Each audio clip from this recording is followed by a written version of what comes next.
Strap in, kids. We got a lot to talk about.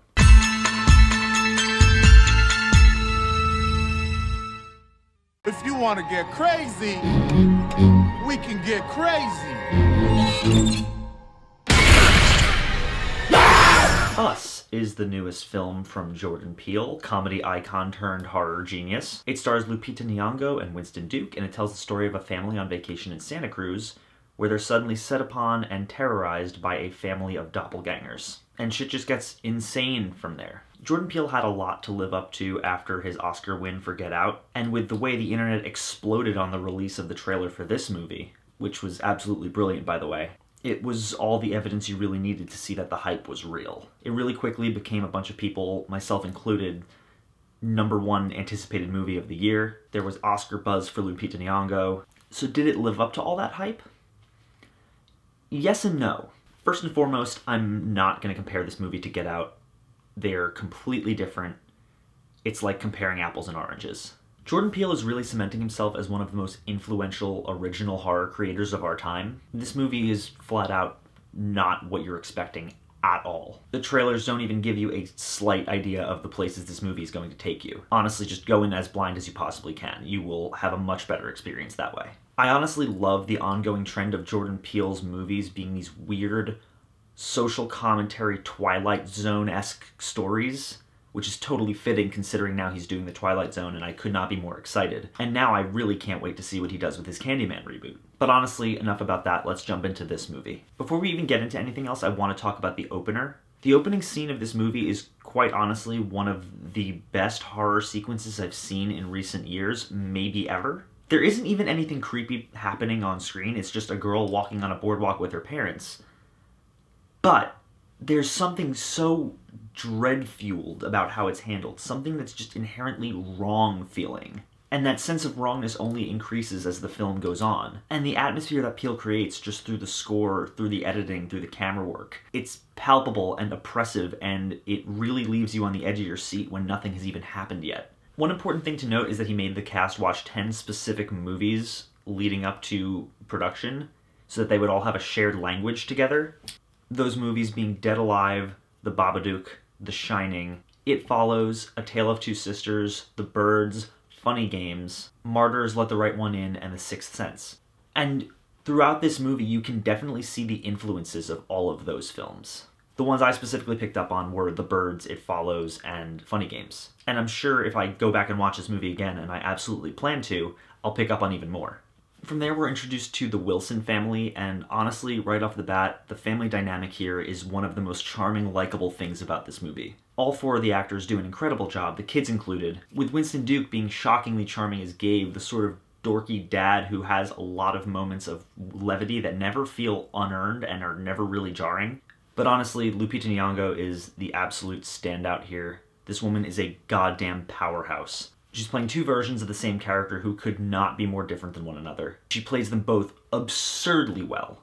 As Adelaide, she's incredibly relatable, and as Red, she's fucking terrifying. Her movements, her inflections, even her little facial tics, they're just absolutely incredible. I'd honestly put this performance on the same level as Toni Collette's in Hereditary. She's that damn good, and I'm really happy that she gets to show off her acting chops the way she does in this movie. What I really love about this film is how rewarding it is to pay really close attention to it. The amount of Easter eggs and symbolism and thematic seeding from the beginning of the film onward is insane. Pay really close attention to from the first shot of the movie onward, because there's a lot. There are still a ton of things that I'm realizing after the fact.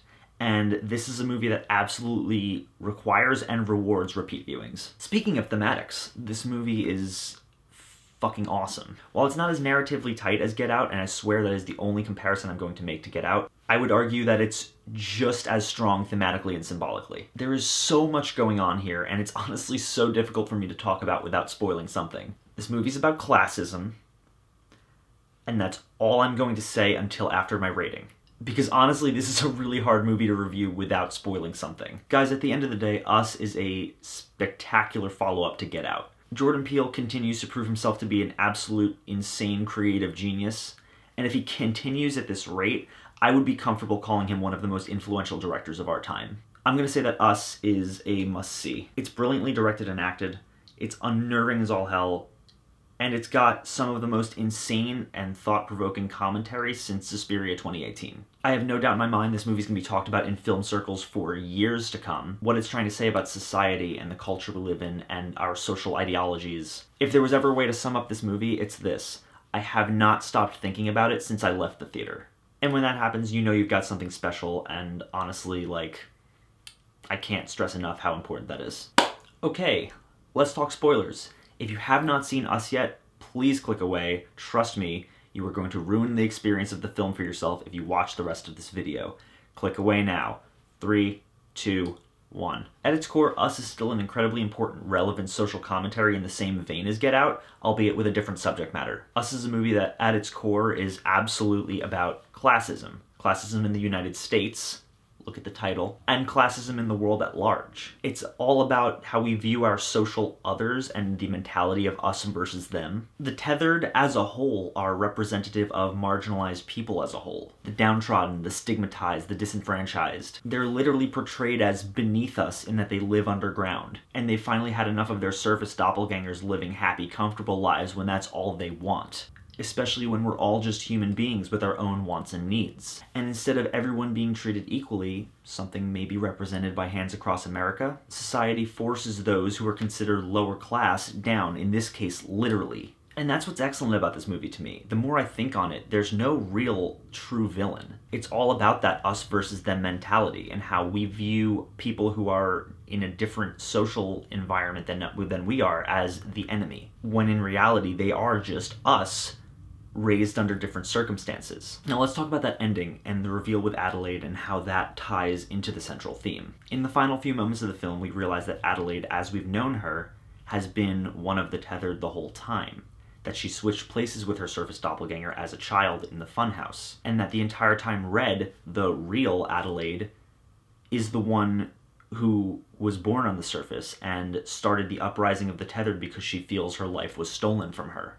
I've seen a lot of people arguing that this doesn't make sense and leaves a lot of holes, and at first, when I left the theater, I was inclined to agree, but now, honestly, it makes perfect sense, especially when you look at it through the lens this movie is presenting. It's really easy to argue this is a plot hole and a CinemaSins-style nitpick, but there's a lot more to it than that. The point is that it doesn't matter why Adelaide didn't remember swapping places, or why Red didn't just go up the escalator back to the surface right away. For Adelaide, it's all about forgetting your roots, forgetting where you came from socially. In this case, literally pulling yourself out of the dirt and adapting your way to affluence and then fighting to maintain that status quo. For Red, it's the exact opposite. It's learned helplessness. Society tells you you're doomed to a life at the bottom of the social ladder and you'll never get out of there. You start to believe it, and you're forced to play whatever role that the man forces onto you. There's no actual hero or villain in this film. It's all just people fighting for what they want, which is just to be treated decently. Those above are just fighting to survive, and those below are just fighting to see the sky and have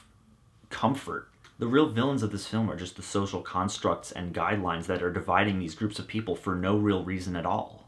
And honestly, that's brilliant, and that has so much to say about our society at large. So yeah, long story short, go see Us. It's a really damn good movie with a lot of thought-provoking commentary, and you should all go see it and give it a bunch of money. As always, guys, thank you so much for watching. If you like this channel and you want to see more, click down there, like, comment, subscribe. Down in the description, I have a link to my Patreon. If you want to help donate and help me make more of these deep dive videos, help me make new, better quality content for you all to enjoy, please click around and consider donating. Even $1 would help. I would really, truly appreciate it. But even if you don't, thank you so much for watching anyway, and I will see you all very soon.